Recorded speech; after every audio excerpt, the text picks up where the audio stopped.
What I'd like to talk about today are positive and negative reinforcement. Positive is usually seen as a good thing. You do something good and you get something good in response.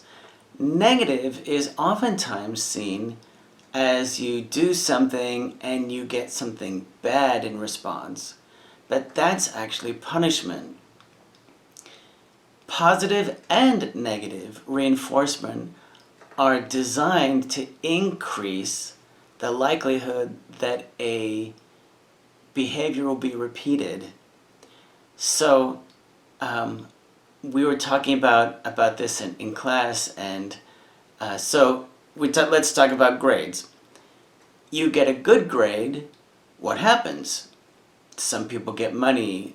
Some people get like a pat on the back, basically, like good job, and they say things that are positive to you. So you think to yourself, oh, if I get a good grade in the future, that I'll get some of this positive feedback. That is, something pleasant will happen. But what about negative reinforcement? Remember, negative reinforcement is also supposed to increase the wanted behavior. So how do you help someone to continue getting good grades, but you're not giving them something? You're taking something away. So in the case of grades, what happens when you get a bad grade? So you get a good grade, in this case, nothing happens, right? Let me back up. Positive reinforcement. You get a good grade, you get something in return. You get that positive feedback.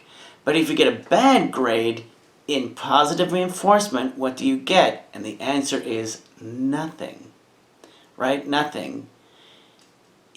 In an experimental sense, what they want is they don't want to confuse the individual. They don't want to punish you when you get a bad grade. They want to, it's a choice, right? They want the individual to make one choice based on something that does happen, not on something that doesn't happen. I know it sounds kind of confusing with me, even with me saying it. So positive reinforcement is you do something good, you get positive feedback in the grades, right? Example. But if you don't get a good grade, you get nothing. The individual who's being manipulated here then thinks nothing happened when I got a bad grade, then let's continue to do good things. Let me skip to negative reinforcement. I'm not sure I'm making much sense. In negative reinforcement, remember, you want the organism to do one thing over the other. So in negative reinforcement, when it comes to grades, you get a bad grade. What do? They nag you. Oh my gosh, I can't believe you did this. What is your father going to think? Or, what's your mom going to think when they see your report card? Blah, blah, blah, blah, blah. You're, no, not grounded. We're going to deal with that in a minute. But you're just, not doing what you're supposed to be doing. Oh my gosh, you better do better next time. So next time you do better, and what do you get? And this is important. You get nothing, right? So in negative reinforcement, the idea is you don't want the nagging to happen, so you do well to make it stop, right? So it is not if you do something good, you get something good, and if you do bad, you get the nagging. It's one or the other, because they don't want to confuse the organism. So punishment. How does punishment come into this? So punishment alone, punishment by itself, does almost nothing. In order for punishment to be effective, you have to include another behavior that you want the organism to do. So you have to include a learning experience. So the stereotypical one, a little kid comes in and wants a cookie before they eat. Cookie, cookie. and mom slaps her hand or dad slaps her hand. Oh, right? So cookie, right? And you get a slapped hand. What happens is that behavior that you don't want to happen, is it gone? And the answer is no, it's not gone. It's suppressed. And you think, well, good. Punishment did what it was supposed to do.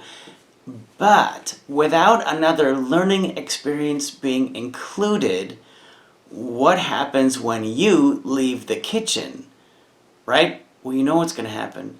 If the little kid can reach the cookie jar without you, or even if they can't, they'll try, right? Because you left, right? This is the case where when the boss goes away, all the workers do nothing, right? Because no one is there to give them a consequence. The idea, though, is that when the boss is there and things are going well, right, they may get raises, they may get bonuses, that positive reinforcement. So in that particular case, punishment and positive reinforcement go together. The boss nails you when you do something wrong, but when you do something right, they may go extra. So you're not only getting a paycheck, which is a reinforcement, but you're getting maybe a bonus, or I don't know, or something. So punishment by itself doesn't work.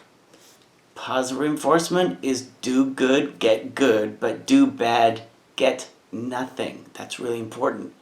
Negative reinforcement takes something away.